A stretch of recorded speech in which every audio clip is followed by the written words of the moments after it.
بلکہ نواب ایچیسن سر چارلس کے استقبال کے لیے کس نے دروازہ سجایا اور اس کے اوپر لکھا کہ دعا ہے اہل حدیث کیسر ہند کی عمر دراز ہو. ارے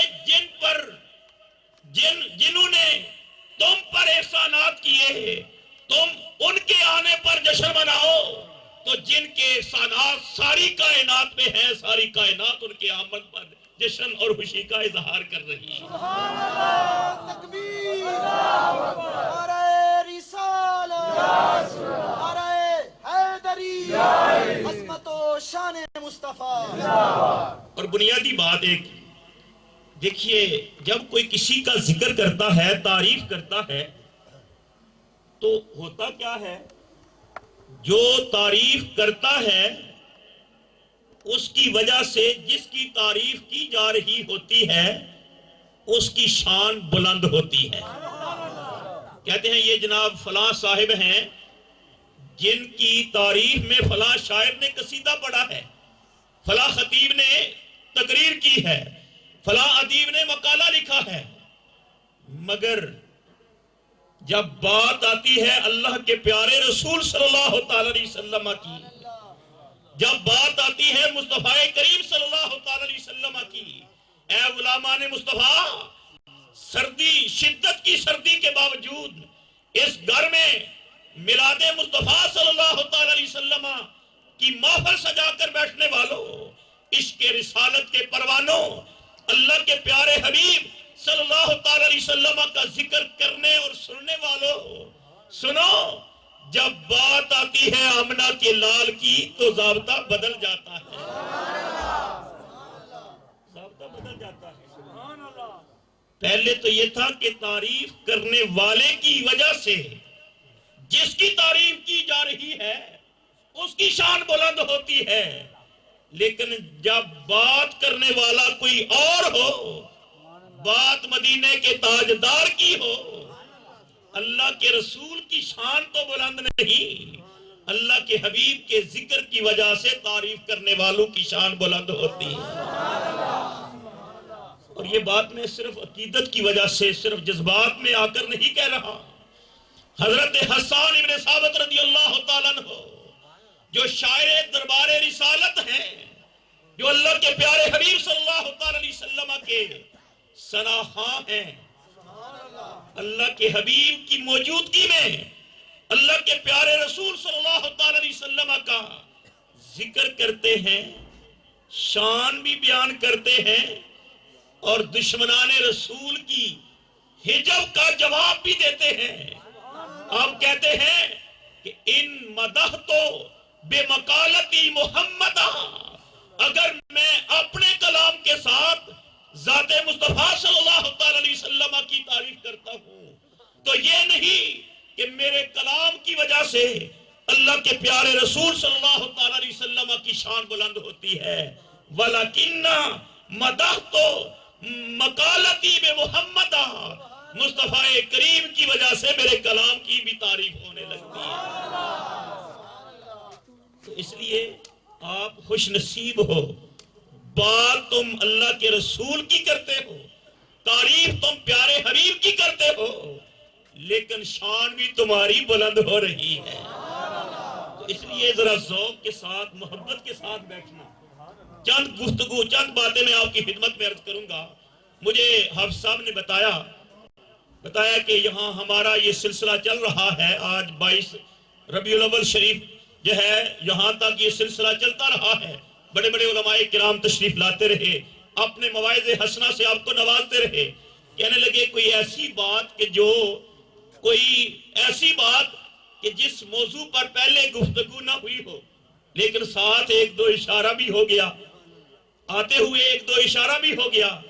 تو میں نے عرض کیا کہ اللہ کے پیارے حبیب علیہ السلام کی عظمت و شان ہی تو ایسی ہے، اللہ کے حبیب کی بات ہی ایسی ہے کہ کون سی بات ہے، کون سا وصف ہے، کون سی صفت ہے کہ جس کی بات کائنات کے اندر نہ ہوتی ہو. اگر کوئی بات ایسی بھی ہو کہ جس پر کسی کی زبان آج تک نہ بھی کھلی ہو تو خالق کائنات خود ہی تو شان بیان کر رہا ہے. کبھی چہرے کا ذکر کرتا ہے تو والضحا کہتا ہے, کبھی زلفوں کا ذکر کرتا ہے تو واللیل اذا سجا کہتا ہے, کبھی سینے کا ذکر کرتا ہے تو علم نشرح کہتا ہے, کبھی عمر کا ذکر کرتا ہے لا عمروں کا کہتا ہے, کبھی شہر نبوی کا ذکر کرتا ہے تو لا اقسم بہذا البلد کہتا ہے, اگر ولادت مصطفیٰ کا ذکر کرتا ہے تو والفجر کہتا ہے, آمد مصطفیٰ کا ذکر کرتا ہے تو قد جاءکم من اللہ نور و کتاب مبین کہتا ہے. اللہ نے تو محتاج رکھا ہی نہیں اپنے محبوب کے ذکر کو, کوئی کرے یا نہ کرے. خالق کائنات خود اپنے پیارے حبیب علیہ السلام کا اتنی شان کے ساتھ ذکر کرتا ہے کہ جس طرح اس نے اپنی یاد کو, اپنی شان کو کسی کے لیے جو ہے وہ محتاج نہیں رکھا, اپنے حبیب کی شان کو بھی کسی کا محتاج نہیں رکھا, محتاج اور نہیں رکھا. کوئی ذکر کرے یا نہ کرے, کوئی ذکر کرے یا نہ کرے. ایک مرتبہ اعلی حضرت امام اہل سنت مجدد دین و ملت مولانا شاہ احمد رضا خان فاضل بریلوی رحمت اللہ تعالی علیہ کی خدمت میں نان پارا ریاست کا والی جو ہے وہ اپنا پیغام بھیجتا ہے. کہتا ہے کہ عالی مرتبت آپ کی شاعری کی بڑی دھوم سنی ہے, تھوڑی سی اس کی آواز تھوڑی جی نکال دو ہونا ہے. تو کیا ہے کہ آپ کی شاعری کی بڑی تعریف سنی ہے, دھوم سنی ہے, جو آپ کلام لکھ دیتے ہو لاجواب ہوتا ہے. اگر ایک قصیدہ میری تعریف میں تم لکھ دو تو میں تمہیں دولت کے خزانے اور بہت کچھ جو ہے وہ عنایت کروں گا. آپ نے اس کے جواب میں ایک نعت مصطفیٰ صلی اللہ تعالی علیہ وسلم, اس نے مطالبہ کچھ اور کیا تھا کہ میری تعریف کی جائے. آپ نے فرمایا عاشق رسول امام احمد رضا خان فاضل بریلوی رحمت اللہ تعالی علیہ کی زبان اگر حرکت کرتی ہے تو کسی انگریز حکمران کی تعریف میں نہیں, کسی دنیا دار کی تعریف میں نہیں. کروں مدح اہل دول رضا پڑے اس بلا میں میری بلا. میں گدا ہوں اپنے, میں گدا ہوں اپنے, میں گدا ہوں اپنے کریم کا, میرا دین پارائے نان ہے.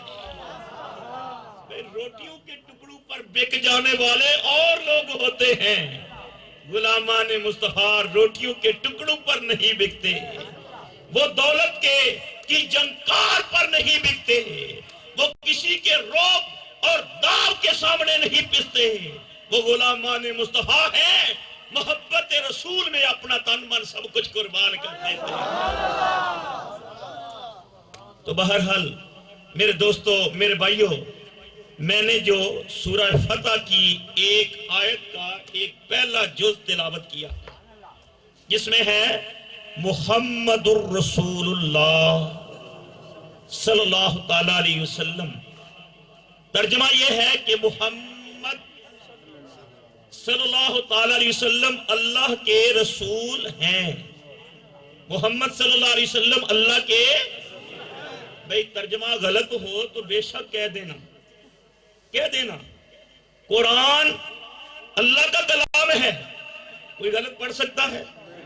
یار آج لوگ فلمیں دیکھتے ہیں, ڈرامے دیکھتے ہیں, دین سے دور ہو چکے ہیں, سود بھی کھاتے ہیں, رشوت بھی کھاتے ہیں, بے حیائی بھی ہے, سارا کچھ ہے.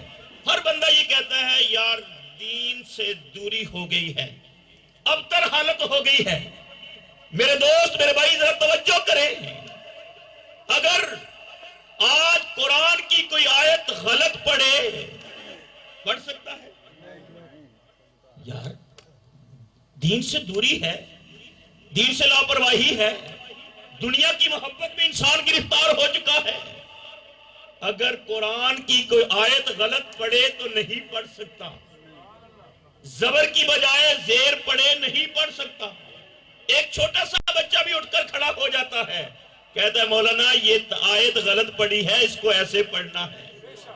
ارے آج جب کہ دنیا پرستی کا شکار ہو چکی ہے، آج جو ہے وہ نبی پاک صلی اللہ تعالی علیہ وسلم پر قرآن کا نزول ہوئے 1400 سال سے زائد عرصہ گزر چکا ہے، آج